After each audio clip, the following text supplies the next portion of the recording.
వేదిక కింద ఉన్నటువంటి ఒక పెద్దలకు, హక్కుల పోరాట యోధులకు అందరికీ కూడా హృదయపూర్వకంగా నమస్కారం. గద్దరన్న జయంతి సందర్భంగా ఈ ఉత్సవాలలో భాగం పంచుకునేటువంటి ఒక అవకాశం కల్పిస్తూ నన్ను ఆహ్వానించినటువంటి సూర్యమన్నకు హృదయపూర్వకంగా ధన్యవాదాలు తెలియజేస్తా ఉన్నాను. ఇది నా అదృష్టంగా భావిస్తా ఉన్నాను. నాకు గద్దరన్న పట్ల ఉన్నటువంటి ఒక ప్రేమ, వారు చేసినటువంటి ఒక ప్రజా పోరాటాలకు కృతజ్ఞతగా ఇక్కడ వచ్చి ఒక 2 మాటలు పంచుకునే అవకాశం కల్పించినందుకు నేను ధన్యుడిగా భావిస్తూ, గద్దరన్న గురించి సముద్రం గురించి మాట్లాడినట్టు ఉంటుంది, సముద్రం లోతు గురించి మాట్లాడినట్టు అవుతుంది, హిమాలయ పర్వతాల ఎత్తు గురించి మాట్లాడినట్టు అవుతుంది. అనంతమైనటువంటి జ్ఞాన సంపత్తి, మానవత్వం కలిగినటువంటి ఒక మహనీయుడు. నేను చాలా సందర్భాల్లో అంటూ ఉంటా, గద్దరన్న ఏ అమెరికాలోనో, ఏ లండన్లోనో, లేకపోతే విదేశాల్లో కనుక పుట్టి ఉండి ఎట్లయితే ఇక్కడ ప్రజల హక్కుల కోసం గళమెత్తి పోరాటాలు చేసిండో, పాటలు పాడిండో, ఆటలాడిండో చేస్తుంటే ఆయనకు నోబెల్ ప్రైజో లేకపోతే ఇంకా ఏదైనా పెద్ద ప్రైజు అంతర్జాతీయంగా వచ్చిండేదేమో అని చెప్పి నేను చాలా సందర్భాల్లో నాకు ఆత్మీయ మిత్రులతో నేను అంటూ ఉంటాను. గద్దరన్న నేను అఖిల భారతీయ విద్యార్థి పరిషత్లో కార్యకర్తగా పనిచేసినాడు విద్యార్థి ఉద్యమాల్లో.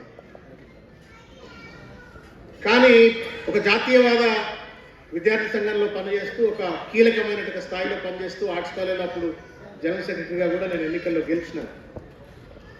ఒక పక్కన జాతీయవాద భావ సిద్ధాంతాలు ఉన్న విద్యార్థి సంఘంలో పనిచేస్తూ, మరో పక్కన గద్దరన్న పాట అంటే చెవు పోసుకున్నటువంటి వాడు. నేను ఓల్డ్ పీజీ హాస్టల్లో 82 రూమ్ నెంబర్లో ఉన్నాను. ఓల్డ్ పీజీ అంటే ఇప్పుడు అది భాగ్యనగర్ హాస్టల్ అంటారు. నా దగ్గర మంచి టేప్ రికార్డర్ అనుకుంటారు. దాని స్పీకర్ కుండలో పెట్టి పాట ఆన్ చేస్తే మోగేది. పొద్దంతా ఏబీపీ అని కూడా తిరుగుకుంటే సాయంకాలం రాగానే గద్దరన్న పాటలు పెట్టేది, మోగిచ్చేది. అప్పుడు చాలామంది సందేశాడు, ఏమైనా నువ్వు ఏబీపీలో తిరుగుతావు, గద్దరన్న పాట మోగిస్తావు అంటే, సరే సిద్ధాంతపరమైనటువంటి ఒక వైరుధ్యాలు ఉన్నప్పటికీ కూడా గద్దరన్న మా పాట పాడుతున్నాడు, మా పేదోళ్ళ పాట పాడుతున్నాడు, పేదోళ్ళ కడుపుగా మంట గురించి మాట్లాడుతున్నాడు, సమాజం గురించి పాడుతున్నాడు అని చెప్పని నేను సంజాయిని చెప్పుకున్నట్టు రోజులు కూడా ఉన్నాయి. గద్దరన్నకు ఒక అభిమానిగా, గద్దరన్నను ఆరాధించేటువంటి ఒక వ్యక్తిగా, ఒక వైరుధ్యమైనటువంటి సిద్ధాంతంలో ఉంటూ కూడా నేను వారిని ఫాలోవర్గా ఉన్నాను. నేను సరే తర్వాత నేను యూనివర్సిటీలో చదువుకున్నాను. చదువుకున్న తర్వాత I got into academics, I got into industry.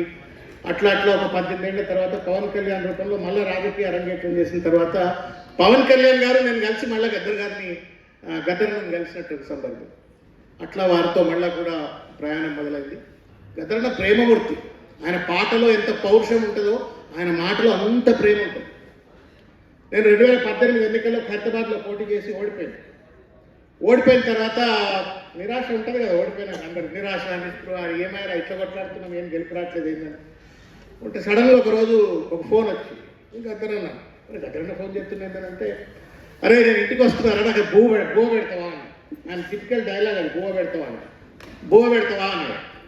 అన్న మీరు మా ఇంటికి వచ్చిందంటే శివుడే నా ఇంటికి వచ్చినట్టు, నేను ధన్యుని రావే అని చెప్పానంటే, అప్పటికప్పుడు ఏదో నాకు తోచినటువంటిది అన్నకు భోజనం పెడితే 1 గంట 2-3 గంటలు కూర్చుంది. నా పిల్లలతో అందరితో మాట్లాడి, నా వైఫ్తో అందరితో మాట్లాడి, ఏందన్నా ఇట్లా అక్కడ నాకు ఇట్లా వచ్చినా ఏందన్నా, నాకు ఎక్కడో ఎట్లెట్లు వచ్చింది అన్న అని చెప్పాను. అంటే లేదురా, నువ్వు ఓడిపోయినావు, కొట్లాడుతున్నావు హక్కులు అని చెప్పని, రాజకీయంలో కొట్లాడుతున్నావు, సోషల్ జస్టిస్ అంటుంటావు, ఓడిపోయినావు కాబట్టి బాధలో ఉంటామేమో, నీకు అండ చెప్దాము, ధైర్యం చెప్దామని వచ్చిండ్రా అని చెప్పని భుజం మీద చేసి అల్లుకొనిపోయినటువంటి ఒక ప్రేమమూర్తి గద్దరన్న.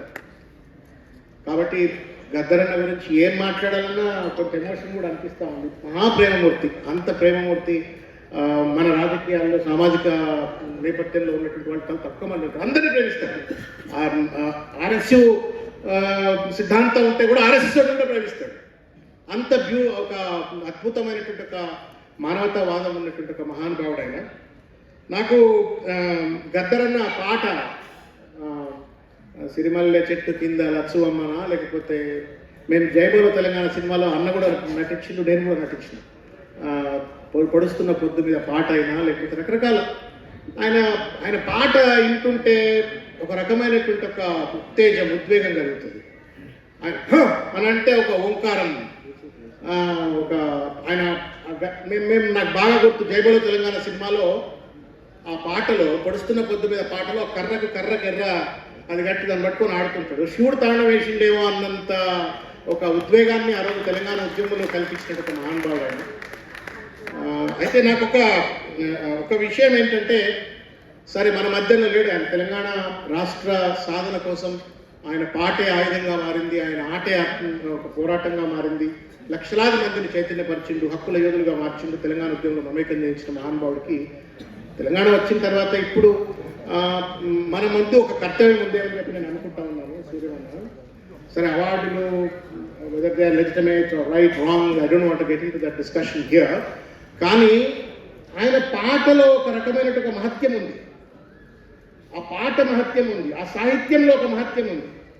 ఎవరినైనా కదిలించేసి ఒక ఉద్యమోన్ముఖులుగా తయారు చేసేటువంటి ఒక ధైర్యం ఇచ్చేటువంటి ఒక మాట, పాట, ఆ సాహిత్యం, దాన్ని నిలబెట్టడం కోసం ఒక ప్రభుత్వాల మీద ఒత్తిడి తెచ్చైనా సరే ఒక మంచి research foundation, international research foundation, ప్రపంచంలో ఎవరైనా సరే హక్కుల కోసం పాట పాడినా, సాహిత్యం రాసినా వాళ్ళందరూ కూడా అక్కడికి వచ్చి గద్దరన్న దాని మీద రీసెర్చ్ చేయాలా, దాన్ని ఒక గ్లోబల్ ఒక ఫినామినాగా ఆయన సాహిత్యాన్ని తీసుకుపోయేటువంటి ఒక ప్రయత్నం చేస్తే బాగుంటుంది అని చెప్పని నేను భావిస్తాను. ఎందుకంటే గద్దరన్న మళ్ళీ పుట్టాడు, గద్దరన్న లాంటి పాట మళ్ళీ రాదు, గద్దరన్న లాంటి సాహిత్యం మళ్ళా రాదు.